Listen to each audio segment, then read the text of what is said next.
So this is a major problem that has just come into our reality. No longer can we trust what's on a digital screen in front of us.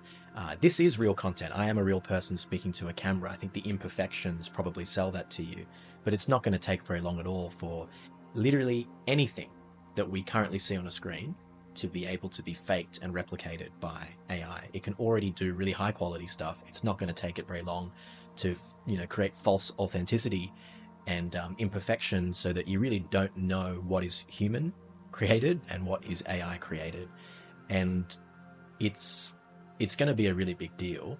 And I think it's going to have some somewhat positive flow-on effects where we really appreciate human creativity, human imperfection, the strive and the struggle, and the idiosyncrasies that make us imperfect become the charm that we want to see from others.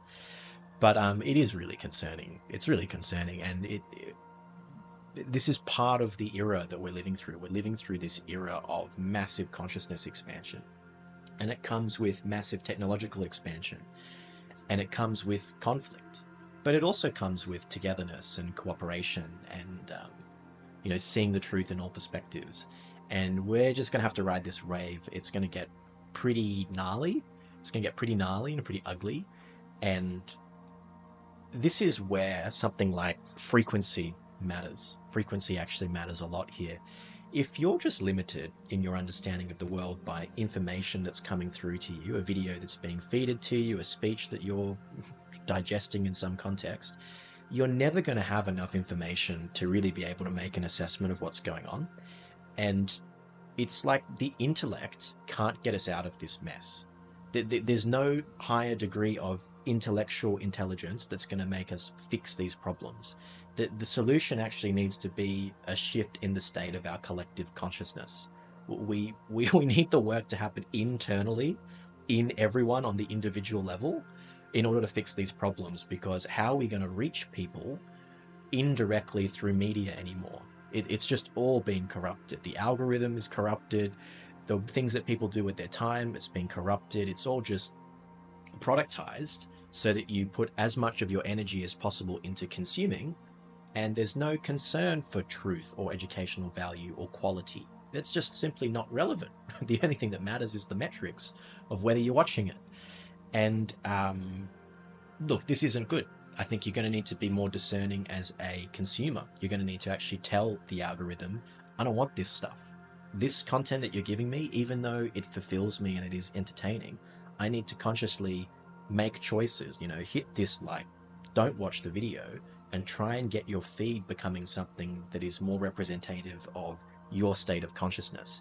And that's what I'm trying to do here. I'm hoping to be one of the places where you can always come and know that the content is a reflection of our state of consciousness. And if you're connected to what I do, you share my state of consciousness. That's kind of the idea here. And it's funny, it is a little bit like a resistance enterprise, because everything is set up to not support creators like me. Everything is set up to support this junk food style short media consumption stuff. I remember when shorts first came through on YouTube, and I just tried to get them out of my feed. I just wanted to stick to the good old days of the internet, where you told it what you liked and it served you what you liked on your terms. I'm subscribed to these content creators. I want to see their videos when they're released, and I want you to feed me content that is like the other content that I've consumed. They were the good old days, and we may return to those good old days at some point if the internet gets a little bit more decentralized. And this is the good stuff that's coming from some of these decentralized technologies, crypto, blockchain, this stuff. It's good. You don't have as much control as a singular company, entity, government over what people see and how it works, because there's no doubt that the algorithm as it stands is being meddled with in ways that we can't comprehend. And I think it would be charitable to say that it's only being meddled with for the purposes of profit. We don't know what's going on. We can't see that. And maybe we need an open source social media. That'll be really interesting. Open source social media. All right, let's see how much of that is useful. Okay.